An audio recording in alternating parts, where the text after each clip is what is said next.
அதோட சட்ட ஒழுங்கு அடியோடு முடிந்து விட்டது. இன்னைக்கு தமிழகத்தில் சட்ட ஒழுங்கு சந்தி சிரிக்கின்ற அளவுக்கு பார்க்கின்றோம். எனக்கு முன்னாலே என்னென்ன அவர்கள் பேசினார்களே, 2 வயது சிறுமி முதல் 80 வரை மோதாட்டி வரை பாலியல் சீண்டலுக்கு ஆளாக்கப்படுகிறார்கள்.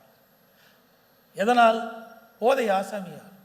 இன்றைக்கு தமிழகத்திலே இந்த ஆட்சி பொறுப்பேற்ற பிறகு 110 டன் கஞ்சாவை கண்டுபிடித்தா சொல்கிறார்கள். 3.6 லட்சம் இந்த போதை மாத்திரைகள் கண்டுபிடித்தா சொல்றாங்க. 6000 கஞ்சா சாக்லேட்டுகள் கண்டுபிடிக்கப்பட்டதா சொல்றாங்க. கண்டுபிடிக்கப்பட்டது மட்டும் இவ்வளவு. அப்படின்னா வெளியில எவ்வளவு விற்பனை ஆயிருக்குன்னு எண்ணி பாருங்க.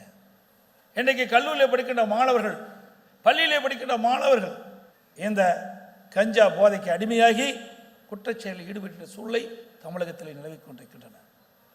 அது மட்டுமல்ல, பொதுமக்களும் இந்த போதைக்கு அடிமையாகி குற்றச்செயலில் ஈடுபடுகிறார்கள். கொலை, கொள்ளை, திருட்டு, வழிப்பறிவு, பாலியல் வன்கொடுமை நடக்காத நாளே இல்லை. தினந்தோறும் பத்திரிகை ஊடகத்தையும் திறந்தா இந்த செய்தி தான் வருது. ஒரு காலத்தில் வெள்ளி நிலவரம் என்ன, தங்க நிலவரம் என்னன்னு தான் செய்தியில் வரும். இப்போ கொலை நிலவரம் என்ன நிலை என்று தான் செய்தியில் வருகின்ற செய்தியை நாம் பார்க்கிறோம்.